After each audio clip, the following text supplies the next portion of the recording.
എന്തൊക്കെയുണ്ട്? അപ്പോൾ മെല്ലെ മെല്ലെ ഡിസംബർ അവസാനിച്ചുകൊണ്ടിരിക്കുന്നു. പുതുവർഷം ജാനുവരി എത്തിക്കൊണ്ടിരിക്കുന്നു.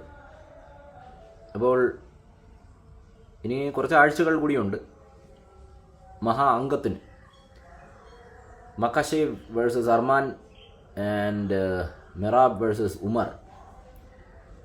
അപ്പോൾ നമ്മളിങ്ങനെ ജസ്റ്റ് ഒന്ന് ആലോചിക്കുമ്പോൾ നമുക്ക് മനസ്സിലാവും, നല്ല അത്യുഗ്രനായിട്ടുള്ള ഒരു മത്സരമായിരിക്കും ഇത്, ഒരു യുദ്ധമായിരിക്കും. കാരണം ഈ 4 എതിരാളികളും, 4 എന്ന് പറഞ്ഞാൽ മക്കാശേവ്, അർമാൻ, പിന്നെ മെറാബ്, ഉമർ, ഈ 4 പേരും ഒന്നിനൊന്ന് മെച്ചമാണ്. അപ്പോൾ നമുക്ക് പറയാൻ പറ്റില്ല ആര് ജയിക്കും ആര് തോക്കും എന്നൊന്നും പറയാൻ പറ്റില്ല.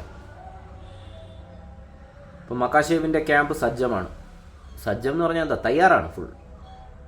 അവർ വേറെ ഈ ഡിമിട്രിയസ്, സെഹൂഡോ ഇവരെയല്ല ഉദ്ദേശിക്കുന്നത്. വേറെ അവരുടെ ക്യാമ്പിൽ തന്നെ മൊയ്ത്തൈക്കാരെ കൊണ്ടുവരുന്നു.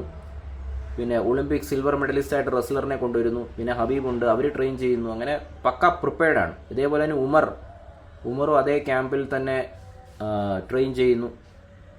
നമുക്ക് കാണാനായിട്ട് സാധിക്കുന്നുണ്ട് അങ്ങിങ്ങായിട്ട് വീഡിയോസ്. പിന്നെ എതിർകക്ഷിയായിട്ടുള്ള അർമാൻ്റെ കേസ് പറയുകയാണെങ്കിൽ, അർമാന് എനിക്ക് തോന്നുന്നു ഒഫീഷ്യൽ യൂട്യൂബ് ചാനലുണ്ട്, അത് നിങ്ങൾ നോക്കുന്നത് നല്ലതായിരിക്കും. പുള്ളി അതിനകത്ത് നമ്മൾ കണ്ടാണ് ഹംസത്തിൻ്റെ കൂടെ ഫൈറ്റ് ചെയ്യുന്നു. ആ ചാനലല്ല, വേറെ ചാനലിൽ ഹംസത്തിൻ്റെ കൂടെ ഗ്രാപ്ലിംഗ്. അത്യാവശ്യം സ്ട്രോങ് ആണ് അർമാൻ്റെ. ഹംസത്ത് ഡോമിനേറ്റ് ചെയ്തു, അത് വേറെ വിഷയം. അർമാനും അതിനകത്ത് പ്രിപ്പയർ ചെയ്യുന്നു. പിന്നെ എനിക്ക് തോന്നുന്നു അർമാൻ അദ്ദേഹത്തിൻ്റെ ചാനലിൽ കുറച്ച് ദിവസങ്ങൾക്ക് മുമ്പ് തായ്ലൻഡിൽ പോയി മൊയ്ത്തായ് അഭ്യാസം, അപ്പോൾ അത് പ്രിപ്പയർ ചെയ്യുന്നുണ്ട്. ഒരുപക്ഷെ ഇതിനു വേണ്ടിയിട്ടായിരിക്കും മക്കാശേവ് അദ്ദേഹത്തിൻ്റെ ക്യാമ്പിൽ അദ്ദേഹത്തിൻ്റെ നാട്ടുകാരനായിട്ടുള്ള ഒരു മൊയ്ത്തായ് പ്ലെയറിനെ കൊണ്ടുവന്നിട്ടുണ്ടെന്നല്ല, ഉണ്ട് ഓൾറെഡി. അങ്ങനെ ഒരു ഇത്. പിന്നെ ഞാൻ അന്വേഷിക്കാതിരിക്കുന്നതുകൊണ്ടാണെന്ന് അറിയത്തില്ല, മെറാബിൻ്റെ ഒരു ഐഡിയയും കാണുന്നില്ല. മെറാബിൻ്റെ ഐഡിയ ഇല്ല എന്ന് വെച്ചുകൊണ്ട് മെറാബ് പ്രിപ്പയർഡ് അല്ല എന്നല്ല. മെറാബ് എനിക്ക് തോന്നുന്നു ഭയങ്കരമായിട്ട് പ്രിപ്പറേഷനിലായിരിക്കും. കാരണം മെറാബിനറിയാം ഉമർ വെറുതെ പിക്നിക്കിന് വരുന്നതല്ലെന്ന്, ട്രിപ്പിന് വരുന്നതല്ലെന്നറിയാം. കാരണം ആ ഫാമിലിയിൽ നിന്ന് അങ്ങനെയാണ്. ഹബീബിൻ്റെ ഫാമിലിയിൽ നിന്ന് ആരെങ്കിലും ഫൈറ്റ് ചെയ്യാൻ വരുന്നുണ്ടെങ്കിൽ അവർ ബെൽറ്റിന് വേണ്ടിയിട്ടാണ് വരുന്നത്, അല്ലാതെ വെറുതെ അവർ വന്ന് ഫൈറ്റ് ചെയ്തിട്ട് പോകത്തില്ല. അത് മെറാബിന് നല്ലോണം അറിയാം. നമുക്കറിയത്തില്ലെങ്കിലും മെറാബിന് നല്ലോണം അറിയാം. അപ്പം മെറാബ് എനിക്ക് തോന്നുന്നു കട്ടയ്ക്ക് പ്രാക്ടീസ് ചെയ്യുമായിരിക്കും. മെറാബ് വിട്ടുകൊടുക്കത്തില്ല.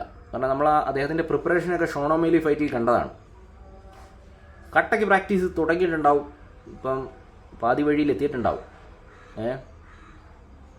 അപ്പോൾ ഞാൻ ആലോചിക്കുകയായിരുന്നു, എന്തൊരു ഗംഭീരമായിട്ടുള്ള പോരാട്ടമായിരിക്കും അല്ലേ.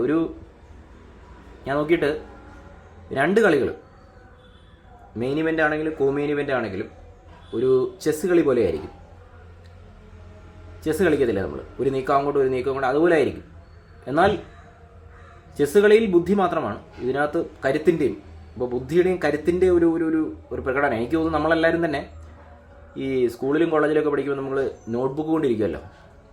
എനിക്ക് തോന്നുന്നു നമ്മളൊരു നോട്ട്ബുക്കും പേനയായിട്ട് ഇരിക്കണമെന്ന് തോന്നുന്നു. എന്നിട്ട് നമുക്കിങ്ങനെ നോട്ട്സൊക്കെ എഴുതിയെടുക്കാൻ വേണമെങ്കിൽ, ഇവരുടെ ഫൈറ്റ് നടക്കുമ്പോഴേ ഇങ്ങനെ, നമ്മൾ സ്കൂളിലും കോളേജിലൊന്നും നോട്ട്ബുക്ക് യൂസ് ചെയ്തിട്ടില്ല, പക്ഷേ ഇവിടെ ഒരു നോട്ട്ബുക്കിൻ്റെ ആവശ്യമുണ്ട്. കാരണം 4 മഹാപ്രൊഫസർമാർ യുദ്ധം ചെയ്യുന്ന പോലെയാണ്. അപ്പോൾ അത് നമുക്ക് വേണമെങ്കിൽ എഴുതിയെടുക്കാം, നോട്ടുകളൊക്കെ എഴുതിയെടുത്തിട്ട് പഠിക്കാനായിട്ടേ. പിന്നെ ഇതെന്ന് പറഞ്ഞൊരു കംപ്ലീറ്റ് ഫൈറ്റ് ആയിരിക്കും. അതായത് സാധാരണ ചില ഫൈറ്റ് ഉണ്ട് ഒള്ളി സ്റ്റാൻഡപ്പ്, ചില ഫൈറ്റ് ഉണ്ട് ഒള്ളി ഗ്രാപ്ലിംഗ്. ഇതങ്ങനെയല്ല, ഇതിനകത്ത് സ്റ്റാൻഡപ്പും ഉണ്ടായിരിക്കും ഗ്രാപ്ലിങ്ങും ഉണ്ടായിരിക്കും, അല്ലേ? യാതൊരു സംശയമില്ല. പരസ്പരം അങ്ങോട്ടും ഇങ്ങോട്ടും സ്റ്റാൻഡപ്പ്, ഗ്രാപ്ലിംഗ്, കട്ടക്ക് ഈക്വൽ, ഗ്രൗണ്ട് ഗെയിം എല്ലാം ഈക്വലായിരിക്കും. കാരണം ഈ 4 പേരും അങ്ങനത്തെ ഒരു ഫൈറ്റേഴ്സാണ്. മക്കാശേവ് ആണെങ്കിലും ഉമറാണെങ്കിലും അർമാനാണെങ്കിലും മെറാബാണെങ്കിലും സ്റ്റാൻഡപ്പ് ഉണ്ടോ, സ്റ്റാൻഡപ്പ് ഉണ്ട്. ഗ്രാപ്ലിംഗ് ഉണ്ടോ, ഗ്രാപ്ലിംഗ് ഉണ്ട്. എന്ന് പറയാൻ റെസ്ലിംഗ് ഉണ്ട്. ഗ്രൗണ്ടിലാണോ, അതും ഓക്കെ. എന്തായാലും നിങ്ങൾ കമൻറ്റ് ചെയ്യുക, നിങ്ങളുടെ വിലയേറിയ കാഴ്ചപ്പാടുകൾ ഷെയർ ചെയ്യുക. നമ്മുടെ ഇൻസ്റ്റ ഒന്ന് ഫോളോ ചെയ്യുക, അതിനകത്ത് ഹോട്ട് ആക്ഷൻസ് നടക്കുന്നുണ്ട്. അപ്പോൾ നിങ്ങളുടെ കമൻറ്റുകളെല്ലാം വായിക്കും. അപ്പോൾ അത് ഒരുപക്ഷെ അടുത്ത വീഡിയോയ്ക്കുള്ള ഒരു പ്രചോദനമായിരിക്കും.